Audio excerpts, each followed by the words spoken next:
Mystic vibration numerology numbers గురించి, నెంబర్ల ప్రపంచంలో, నెంబర్ల సముద్రంలో ఉన్న అసంఖ్యాకమైనటువంటి ఎన్నో ఎన్నో విషయాలు నేను టైం వచ్చినప్పుడల్లా మీతో పంచుకుంటూనే ఉన్నాను. అంటే ఈ విషయం మీరు ఎప్పుడో చెప్పచ్చు కదా, చెప్పనండి, దానికి టైం రావాలి. అవన్నీ ఉంటాయండి, బ్రెయిన్లో ఎక్కడో ఓ చోట దాక్కొని ఉంటాయి.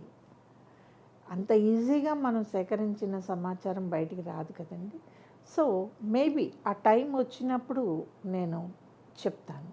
కానీ మీరు నా దగ్గర నుంచి మీరు ఈ మొక్క పెట్టుకోండి బాగుంటారు, ఇది చేయండి బాగుంటారు, మీరు ఫలానా అయితే ఈ సంవత్సరం ఇలా బ్రహ్మాండం, ఇవి దయచేసి ఎక్స్పెక్ట్ చేయకండి. నేను ఆ తానులో మొక్కనైతే కాదండి. ఎందుకంటే నేను అలా జనరల్గా ఏం చెప్పను. నాకు తెలుసండి, వచ్చే సంవత్సరం మీరే నన్ను క్వశ్చన్ చేస్తారు, లాస్ట్ ఇయర్ అద్భుతం అన్నారు ఏంటండి అంటారు. లాస్ట్ ఇయర్ అద్భుతం అన్నానంటే మీరు ఏం గాయాలు కాకుండా, ఏ దెబ్బలు తినకుండా, ఎటువంటి ఒడిదుడుకులకు లేకుండా మీ జీవితాన్ని మామూలుగా గడపగలగటాన్ని కూడా నేను అద్భుతం కిందే లెక్కేస్తాను. అర్థమైందండి? ఏదో జరిగిపోవాలి అని లేనిపోని దానికి మీరు కోరుకున్నప్పుడు ఖచ్చితంగా మీరు ఎక్కడో పడతారండి. కాబట్టి ఆ టెంప్టేషనల్ భావాలు మీకు వద్దు. ప్రతి మనిషికి తెలుసండి తన కెపాసిటీ ఏంటో. టెంప్ట్ అవుతాడు కాసేపు అంతే, అంతకుమించి ఇంకేం లేదు. తర్వాత రియాలిటీ వచ్చినప్పుడు కటువుగా ఉన్నా కూడా మేడం మీరు చెప్పిందే నిజం అంటారు నన్ను. చాలామంది అనే విషయం కూడా అదేనండి. చాలా గట్టిగా చెప్పేస్తారు ఏంటండి అంటారు. గట్టిగా చెప్పడం కాదండి, ఉన్న విషయాన్ని నొక్కి చెప్పటం అంటారు దీన్ని. అర్థమైంది కదండి, ఉన్న విషయాన్ని నొక్కి చెప్పటం. మొన్న ఉగాది వచ్చింది వెళ్ళింది, మీరు బాగుండాలని నేను కోరుకున్నాను. అంతేకాని ఈ ఉగాది సంవత్సరం నుంచి 8 నెంబర్ వాళ్ళకి అద్భుతం అని నేను అనలేదే, అనలేను కదా. ఈ ఉగాది నుంచి వచ్చే సంవత్సరం ఉగాది వరకు 6వ తారీఖున పుట్టిన వాళ్ళు అబ్బబ్బబ్బబ్బా రాసి పెట్టుకోండి కోటీశ్వర్లు, నేను అనలేదే. నేనంటే మీరు కౌంట్ చేయండి, కానీ నేను అన్ను. సో ఒక యూనివర్సల్ నెంబర్ గురించి మనం మాట్లాడుకోవాలి అంటే దట్ ఈజ్ నెంబర్ 6 అండి. నిజమే. ఒకసారి నేను 6ని సరదాగా గురువింద గింజతో పోల్చుకుంటూ ఉంటాను. పైకి అందంగా కనబడుతుంది, మార్చని కనబడనీయకుండా అని ఒక్కొక్కసారి నేను అనుకుంటూ ఉంటాను. అఫ్కోర్స్ 6 ఆ చూడటానికి కూడా అలాగే ఉంటుంది.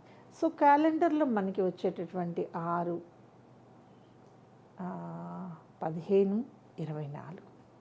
6కున్న శక్తి వేరు, 15 ఎట్టి పరిస్థితుల్లో 6 కాదు, 24 అసలు కాదండి. 24కి 6కి సంబంధం లేదు.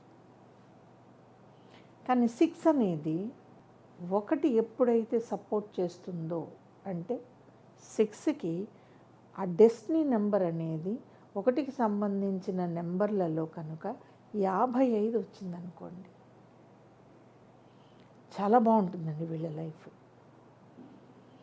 అధికారం, అధికార హోదా, దర్పం అది చూపించుకోవడానికి తన చుట్టూ కొంతమంది ఉండడం, మనం వెళ్తుంటే బాడీ గార్డ్స్ మరి 4 వైపులా ఉండి అందరినీ ఇలా తోసేస్తుంటే భలే కిక్ వస్తుంది కదండి, ఆ కిక్కే వేరప్ప అనొచ్చు. అలా ఉంటుంది 6. నిజమే. సో 6 ఎలాంటి పరిస్థితుల్లో 6 ఉంటుందండి? 6కి ఎటువంటి పేరెంట్స్ ఉంటే వాళ్ళంత సక్సెస్లోకి వెళ్తారు. సో 6కి పేరెంట్స్లో ఎవరో ఒకరికి డెస్టినీ నెంబర్ 37 రావాలి. పేరెంట్స్లో ఒకరి డెస్టినీ నెంబర్ 37 ఉండాలి.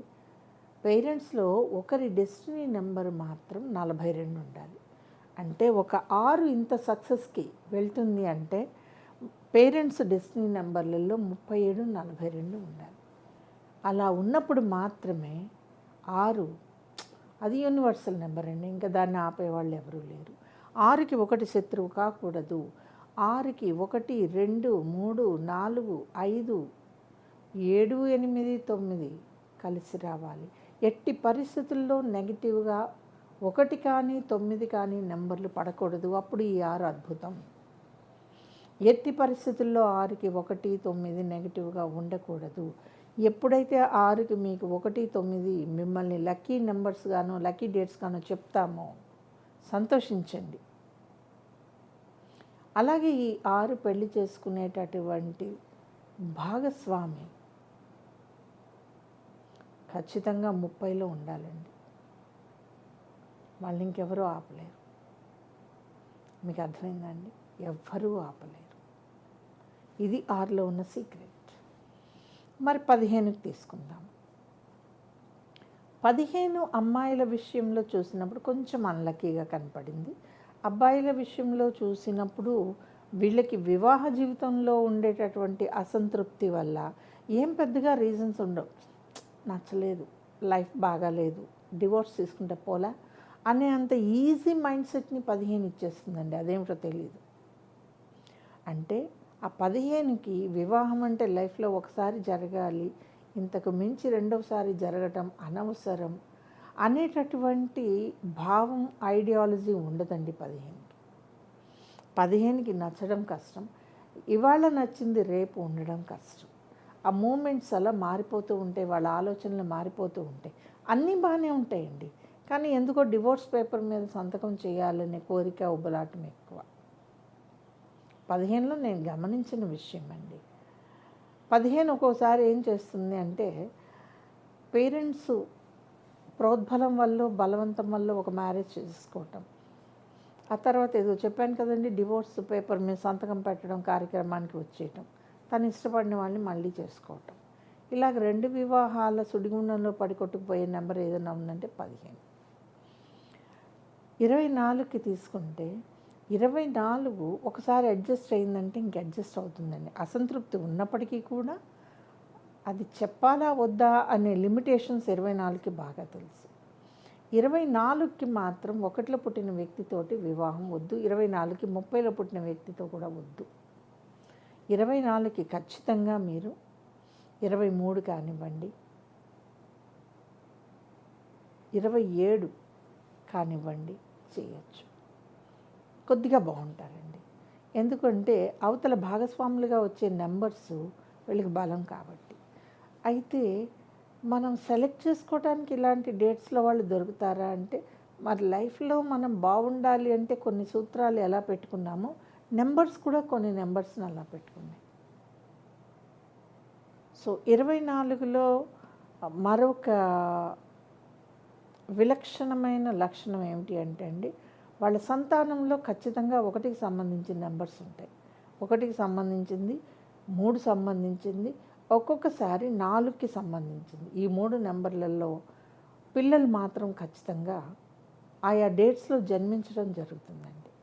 24కి అది ఒక వరం అనుకోవచ్చు, సపోర్టివ్గా ఉండడం అనుకోవచ్చు. అలాగే ఎన్ని ఎక్కువ నెంబర్స్ నెగిటివ్గా ఉంటే మన లైఫ్లో అంత ఆ సక్సెస్ అనేది తగ్గిపోతూ ఉంటుంది. లైఫ్ అనేది ఎలా ఉండాలంటే అండి, దేనికి బాధపడకూడదు, దేని గురించి ఫ్రస్ట్రేషన్ ఉండకూడదు. ఒక గోల్ పెట్టుకుంటాము, రీచ్ అవుతాము, అది వేరండి. కానీ దానికోసం మనం 24 గంటల్లో 23 గంటలు మదన పడిపోవద్దు. డబ్బు సంపాదించడం పెట్టుకోండి, కానీ మిగిలిన పనులన్నీ పక్కన పెట్టుకుని డబ్బు సంపాదించడమే అని అనుకుంటే 24 సక్సెస్ కాదండి. సో ఇవి 6, 15, 24 వివిధ రకాల లక్షణాలు. ఈ వీడియో కనుక మీకు నచ్చితే ఖచ్చితంగా లైక్ చేయండి, షేర్ చేయండి, మా ఛానల్ని సబ్స్క్రైబ్ చేయండి.